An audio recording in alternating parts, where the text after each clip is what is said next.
Paman korban kecewa, 4 tersangka penganiayaan di negeri Tengah-Tengah, Maluku Tengah masih buron. Keluarga korban kasus penganiayaan di negeri Tengah-Tengah, Kecamatan Salahutu, Kabupaten Maluku Tengah, mengaku kecewa atas lambatnya penangkapan tersangka. Kepada Tribunambon.com, paman korban Dendi Tahalua mengungkapkan kekecewaannya.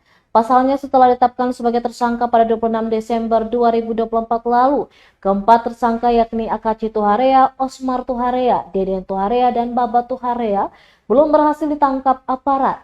Dendi juga mengungkapkan kekhawatirannya bahwa para pelaku akan semakin sulit ditangkap jika terus bersembunyi.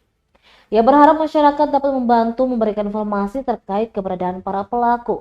Menanggapi itu, Kapolsek Salahutu AKP Aris mengungkapkan bahwa pihaknya telah melakukan segala upaya untuk menangkap para pelaku, termasuk berkoordinasi dengan unit Pusir Polresta Ambon.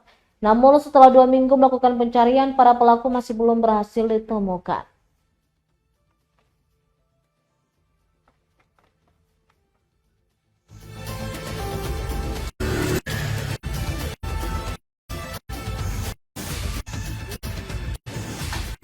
Memang pelaku kabur tuh, jadi katong keluarga sentuh rasa bagaimana mungkin karena berpikir begitu sudah Pak. Jadi rasa kecewa itu. Dari kondisi korban sejauh ini seperti apa, Bang? Dia ada masih rasa ini, maksudnya kurang enak badan lah, maksudnya kepala masih rasa sakit ya, segala macam. Masih trauma juga.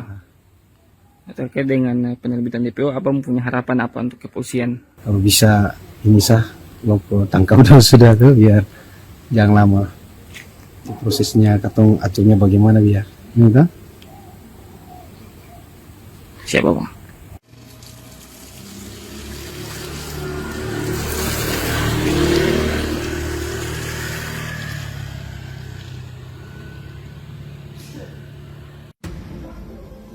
Download Tribun X sekarang, menghadirkan lokal menjadi Indonesia.